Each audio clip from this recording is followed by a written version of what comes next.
So finally दोस्तों इस video में बात करने वाले हैं वोडाफोन आइडिया लिमिटेड के शेयर को लेकर के। टेलीकॉम सेक्टर से बिलोंग कर रही कंपनी, आपको पता होगा अभी स्टॉक में हमें पीछे काफी बड़ा फॉल देखने को मिला था, बट आज के ट्रेडिंग सेशन में आप लोग देखोगे स्टॉक में सीधा 10% का अपर सर्किट आते हुए नजर आया है।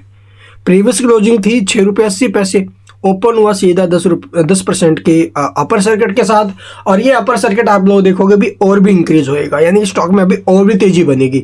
तो क्या रीजन है इस बड़ी तेजी के पीछे, इसके ऊपर हम आपको डिटेल में बताएंगे। क्योंकि देखो भाई पिछले 3 दिन मार्केट ऑफ रहा है, ठीक है।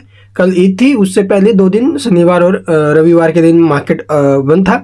तो इसी बीच आप लोग देखोगे भी गवर्नमेंट की तरफ से एक बहुत बड़ी राहत दी गई है कंपनी को, और इस राहत के बाद आप लोग देखोगे ये स्टॉक बड़े एक्शन में आया है, ठीक है। और इस कंपनी ये जो कंपनी वो जूझ भी रही है अभी, देखो डेट को लेकर के है, एजीआर को लेकर के है, बैंक गारंटी को लेकर के, तो बहुत सी चीजें हैं जो कंपनी अभी झेल रही है।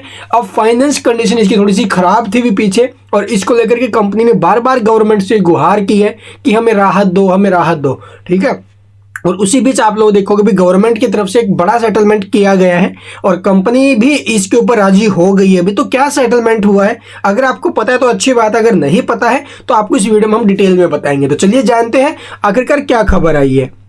तो जैसा कि यहाँ पर आप लोग देखेंगे भी CNBC आवाज की ऑफिशियल वेबसाइट के ऊपर आपको ये न्यूज मिल जाएगी। सरकार के पास वोडाफोन आइडिया में सबसे बड़ी हिस्सेदारी हो गई है। जानिए 58 लाख छोटे इन्वेस्टर्स का अब यहां पर क्या होगा। तो मैं आपको बताता हूं कि देखो कंपनी मार्च 2025 तिमाही की शेयर होल्डिंग डिटेल जल्द ही जारी करेगी भाई, जिससे यह साफ होगा कि छोटे निवेशक अब भी इसमें टिके हैं या फिर बाहर निकल गए हैं, ठीक है। ये जो पब्लिक होल्डिंग है वो कैसी रही है, क्या वो बाहर निकल रहे हैं या फिर यहाँ पर अभी भी है, तो वो डाटा अब तक नहीं आया है। तो यहाँ पर आप लोग कर्ज में डूबी टेलीकॉम कंपनी वोडाफोन आइडिया के लिए सरकार अब सबसे बड़ी शेयरधारक बनने जा रही है। कंपनी ने स्पेक्ट्रम बकाया राशि को इक्विटी में बदलने का फैसला किया है भाई, ठीक है। जिसके बाद गवर्नमेंट के पास जो इसकी हिस्सेदारी ना भाई वो 48.99% हो जाएगी। जी हाँ, यानी कि लगभग 49% जो शेयर होल्डिंग है वो गवर्नमेंट के पास होगी इस कंपनी के अंदर, जो पहले 22.6% थी। यानी कि प्रीवियस के मुकाबले अगर जो ये स्पेक्ट्रम की जो बकाया राशि अगर कंपनी नहीं दे पाती है तो कंपनी उसको इक्विटी में बदलने की लिए जो भी फैसला किया है उसको इक्विटी में बदल देगी, और गवर्नमेंट के पास जो इसकी इक्विटी है वो लगभग 49% के आसपास हो जाएगी भी, पहले 22.6% थी, ठीक है। तो ये जानकारी आप लोगों के लिए बहुत ज़्यादा अहम है, जिसकी वजह से स्टॉक में आज बड़ी जो तेजी वो देखने को मिल रही है। छोटे निवेशकों पर क्या असर पड़ेगा भी, देखो वोडाफोन आइडिया 10 रुपये प्रति की दर से नए शेयर जारी करेगा, ठीक है, जो पिछले गुरुवार की क्लोजिंग प्राइस से 32% कम है। बीते गुरुवार तक कंपनी के शेयर 6.8 रुपये पर बंद हुए, जो इसके पिछले साल के 11 रुपये प्रति शेयर के FPO मूल्य से भी 38% कम है। तो पीछे कंपनी FPO भी लेकर आई थी भी, उससे भी 38% नीचे में ये, ठीक है। मार्च 2024 तक कंपनी के पास 36.18 लाख रिटेल निवेशक थे, जिनकी हिस्सेदारी 3.7% थी, ठीक है। लेकिन यह संख्या दिसंबर 2024 तक 58.34 लाख हो गई, यानी कि उनकी जो हिस्सेदारी वो बढ़कर 7.63% हो गई थी भाई, ठीक है। तो ये आंकड़े सामने आ रहे हैं, तो आपको समझ में आया होगा अभी आखिरकार क्यों जो ना भी वोडाफोन आइडिया की स्टॉक में हमें आज के दिन एक्शन देखने को मिला। क्योंकि जो स्पेक्ट्रम बकाया 26,000 करोड़ का जो भी है उसको अब गवर्नमेंट या जो कंपनी है वो इक्विटी में चेंज करने के लिए फैसला किया है भाई।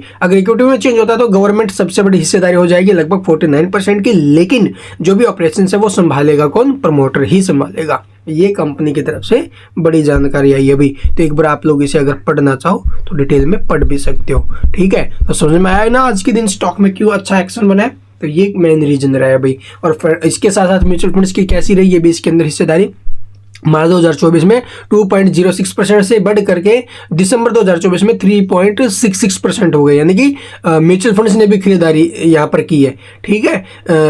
हालांकि किसी भी फंड की हिस्सेदारी 1% से अधिक नहीं है भाई, तो किसके पास भी 1% के ऊपर में नहीं है, थोड़ा बहुत स्टेक है, जो टोटल 3.66% बनता है अभी दिसंबर 2024 के अनुसार। अब मार्च का कैसा आंकड़ा आएगा भी वो समझ में आएगा अब आगे, ठीक है, जो कंपनी शेयर होल्डिंग जारी करेगी, ठीक है। वोडाफोन आइडिया की आगे की योजना क्या है, अभी देखो 5G सेवा शुरू की है और जल्द ही अन्य शहरों में भी आप लोग देखोगे, मुंबई में तो हो गई है, अन्य शहरों में भी योजना बना रही है कि वहां पर भी किया जाए।